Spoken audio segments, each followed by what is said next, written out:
It's the end of the night. The guys are ready to go home. It's 1:30 in the morning. They usually close at 1:30, but a few customers have come in, so they're hanging out, waiting.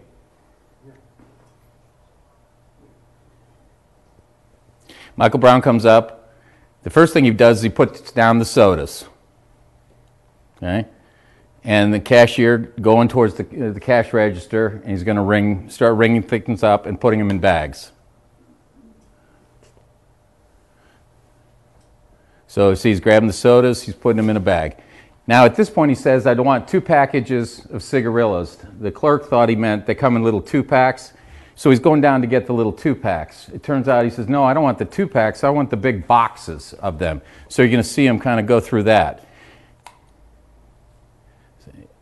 Oh, no, that's not what I want. Puts them back, and he goes up and he's going to go grab the big box of the cigarillos. Okay, and that's what he's putting on the counter.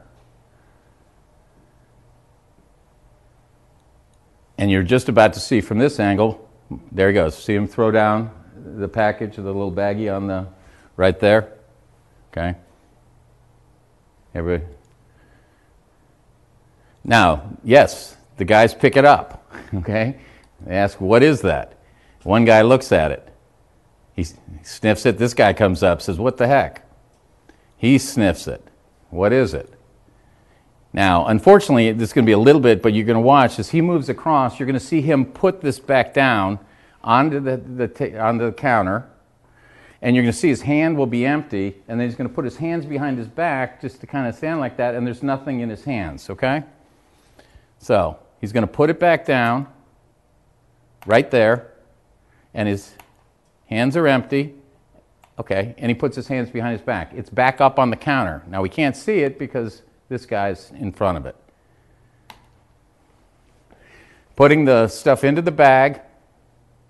There we go. Now this is the part you saw, just this little snippet right here in the documentary. Putting the cigarillos in the bag. And then we cut away from. We never see the remainder of this. Okay?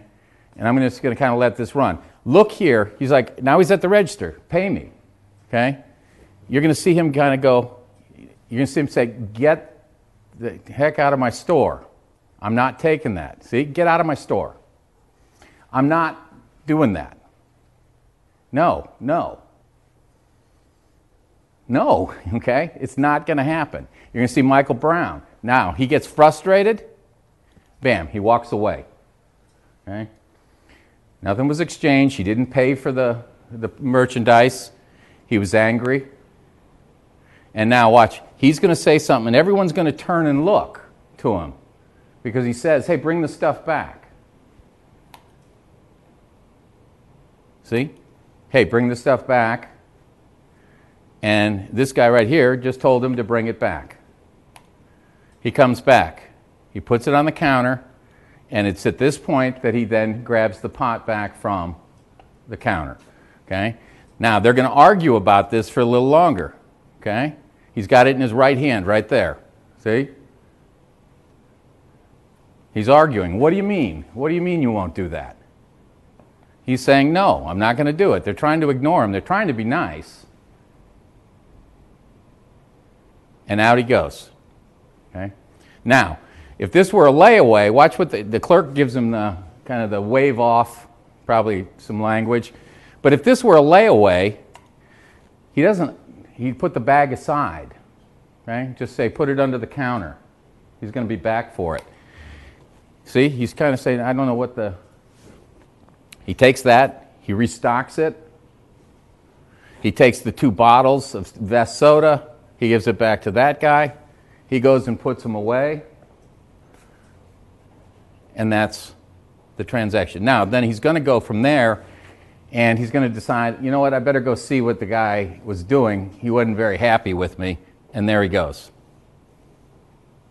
I'm going to show you one more angle, and then I'll take questions. And it's just one shot on this other angle.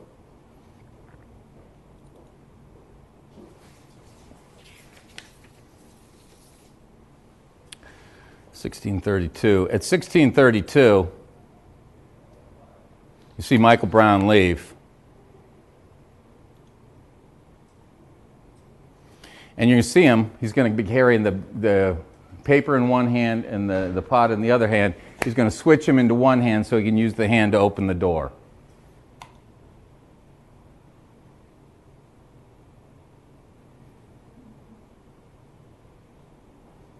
Right there. And then he uses that hand to open the door, and they were both in his left hand. You could see throughout the video, he came in with a white piece of paper in one hand, went to his pocket, pulled out the marijuana, and when he left the counter, he had the paper in one hand, the marijuana in the other hand, and there was no transaction. That, I dare anyone to tell me that that looked like a friendly interaction between people that knew one another and were offering to hold cigarillos till the next morning for this individual. That was a heated argument, an exchange. Numerous times you saw him tell him to get the heck out of his store. There was no exchange. And when you take all of that out, like the documentary filmmaker did, yeah, you can edit down anything. That's what you all do. You edit video. We can all make it look like something happened, and that's what the documentary filmmaker did. In fact, when you watch this all the way through, you realize that it was a much different story and nothing occurred. So, again, why the documentary filmmaker chose to do this, I have no idea. But he went out on the circuit and he made these wild allegations that have caused tremendous grief in the community, put lives at risk last night, and I think it's shameful what he's done. More importantly, he never once came, he said he spent 2 years in Ferguson making this documentary. He never once came and talked to the clerks about what happened that night. He never went through and came to me and said, because I have this, you all know where to find me. Everyone knows where to find me when it comes to Ferguson. Nobody ever sat down and said, frame by frame, what happened here? No, what he did is he took 20 seconds and then added a wild story to it and put it out there and really opened up that whole kettle of fish that has been Ferguson that we thought we were starting to get over, that we were starting to heal from. And as of last night, we took 5 steps backwards. And he owes an apology to these folks here. He owes an apology to the city of Ferguson. He owes an apology to the police officers who put their lives on the line last night because of his recklessness. I'll be happy to take questions. 2 things. Is there audio? No. There's no audio. No audio. There is no audio on the surveillance. It's not just here. There's no audio, period. What made him think he could go into a store, that store which he apparently frequented, and do a barter deal? Okay, first of all, another faulty premise, okay? He did not live here. He did not come in the store. This was maybe his first time in the store, maybe his second time in the store. But he did not frequent this store. He didn't live in the area and think he had been staying with his grandmother. So that's the first thing. Second, I don't know why he thought he could come in and do that. What made him think he could come back the next day and steal the cigarillos? I don't know what was going through his mind. But if your question is aimed more at what this filmmaker has also been saying, that somehow this is a known location for drug dealing, I would say that is absolutely false. Inside this store, what goes on in the parking lot, beside it, at McDonald's, down the street, you know, I don't know. But there is no evidence that anyone in this store has ever engaged in drug dealing. And if they did engage in drug dealing, it's 1:30 in the morning. They're about to get off. It's Friday night. What better time to go ahead and engage in that kind of activity? Why put yourself at risk with a very large man who's very angry with you and send him away empty-handed? Doesn't make any sense. Why didn't you release the video back then? Okay, and again, the store turned over the entire DVR. These things are just like in your home. All these cameras load into a DVR, and that DVR, they couldn't copy it. The St. Louis County Police, in conjunction with the FBI and others that were investigating, served a search warrant on Ferguson Market in the first week. They turned over the entire box, okay? The box. They had to get a new security system, and I don't know that I remember getting it back some 18 months later, okay? So we didn't have anything. We gave that to the police. We gave that to the FBI, to the Justice Department. What they then did with it, I don't know. Now, I then got the box back some 18 months later because as a result of the civil suit that is going on between the Brown family and the city of Ferguson, they, in that, came to us and said, you own the surveillance footage. We're going to serve a subpoena on you to get that for the civil suit. I then went to St. Louis County. I said, are you done with the box? They said yes.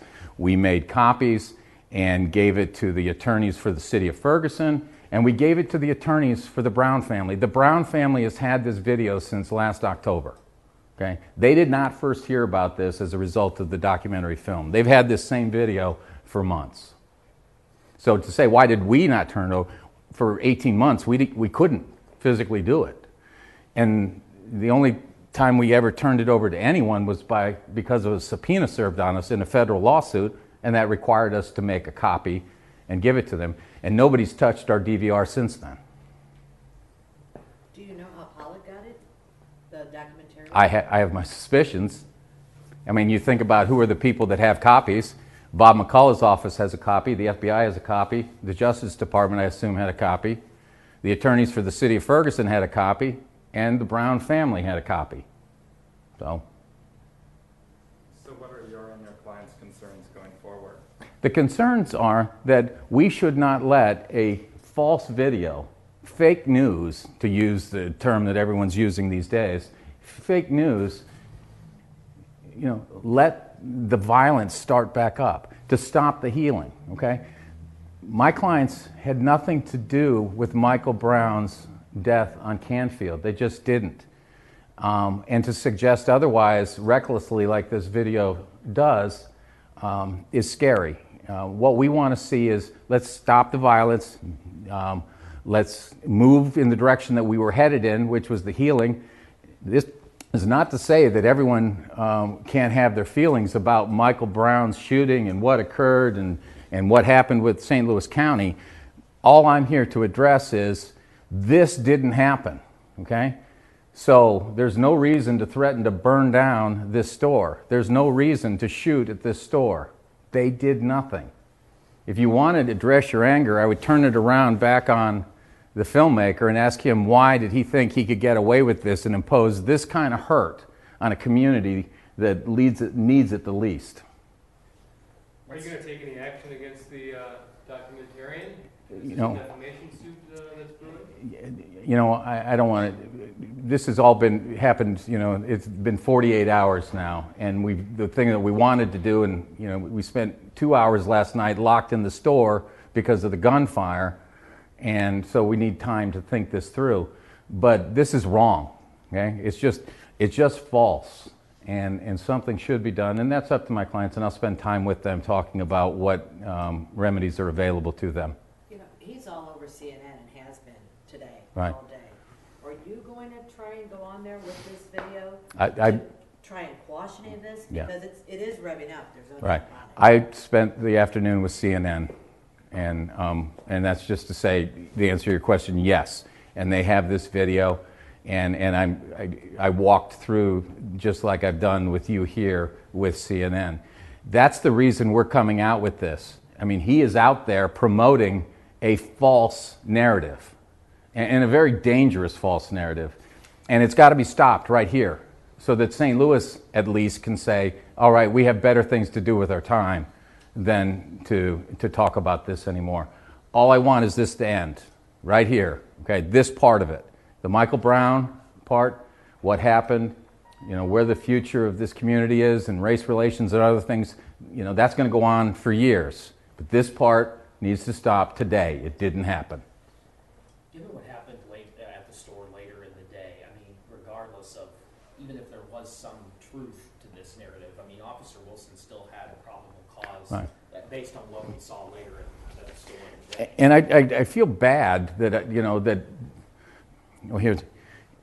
I feel like I have to focus on this because that's what my clients and what's been aimed at my clients as a result of this. But the truth of the matter is, even if this were true, it had nothing to do with Michael Brown and Officer Wilson. Officer Wilson and Michael Brown interacted because Michael Brown was in the middle of the street and they had that interaction. It had nothing to do with whether or not a robbery had been committed at the store.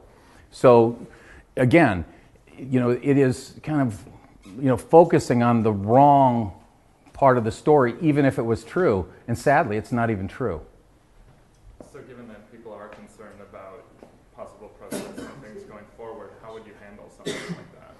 Well, again, I went out to the protesters last night with mixed results based on what was on, on Mr. Courier's webpage, and said, listen, folks, you have to see the video. Okay, you're out here protesting. You're angry at them about something that did not happen. Okay, and what I'm trying to do, and I've made the offer to members of the community, members of the protest community, and trying to say, I'd be happy to sit down with anyone and walk you through this video, and I will show you what happened and what didn't happen. And you may think that that may not change your mind, but at least you will have seen it. At least you will have heard it from me. At least we can have a discussion about it, and then you can make up your mind. But to go out based on a 20-second snippet and some narration that it just is false, that's just it's just lazy journalism. It's awful. So I want to have that discussion. I want people to see this. I want people to ask questions, and I want people to make up their own mind. Just to be clear, the running narration that you were providing us, obviously there's no audio to do. No. So that's based on your reading of this? No, this is based on, right. So as I say things, as I have gone through this and I've added commentary to it, I just want you to know there is no audio in this surveillance. Okay, so nobody has audio, never did, never will. I have spent a lot of time with the people that were there that night. Going all the way back when this first came out, I've known about this Friday night event from the very beginning, and I always wondered why people didn't talk about it. It didn't matter to me. But so I've known about it. I've had the conversations, and I've spent over the last 48 hours a lot of time with my clients. And I've sat down with them and walked them through. And some of the language that was used I can't use here, okay? So I've modified it. But I've been through it over and over again, and that's what they said, that's what he said, that's what happened. You mentioned that you reached out to the protest community and some of the people. Have you gotten any response back? I have not. I have not had anyone take up my offer to sit down with me and go through the video, and but that offer remains open. It remains open for tonight, for tomorrow, for the remainder of the week, for any time they want to sit down and have that conversation. Do you know if the Brown family got a hold of this video back in 2014? I have no idea whether the Browns got it in 2014. They have had it since at least October of 2016. And why is that? Is that because of the civil case? The civil case, it was turned over. We provided copies to their attorneys and to the attorneys for the city of Ferguson and the defendants. Do you think this filmmaker had any reason to say what he did? And he's sticking with what he said, and he says nobody has evidence to serve otherwise. You came in a little bit late, so okay. Again, all I can say is if anybody here that has watched this entire video and listened to what the commentary was, and even if you take the commentary away and look at the body language and the hands and what was in the hands and what wasn't in the hands, and you can honestly look me in the eye and say that was a transaction, a barter transaction, a layaway like it was Macy's, for some cigarillos and 2 bottles of Vest soda. Well, you know what? You're entitled to your opinion. But I don't think any of the evidence demonstrates that. And if he wants to stick to a story, that's his prerogative. Are you going to release any more, any transcripts or any more eyewitness accounts from your clients or people who have been there? I don't believe so. And again, I'll tell you why. I want this to end. Okay, I don't want this to drag out. I don't want this to be a daily, what's going to come out today or tomorrow or the next day. Let's have conversations. I want it to end today. And this should be plenty to have it end today. Mr. Pollock wants to go out and continue on the circuit and spew forth his lies. That's his prerogative. But he does so at his own risk based on this evidence.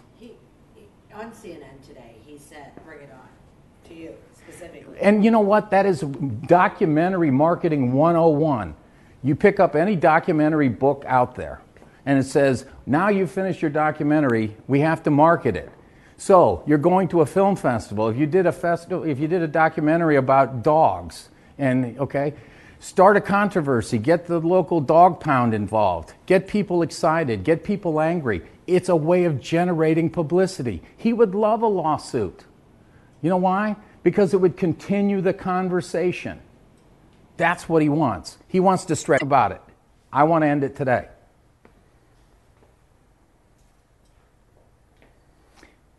Thank you all very much. I appreciate it. Again, I have cue sheets and I have copies of the video for you all.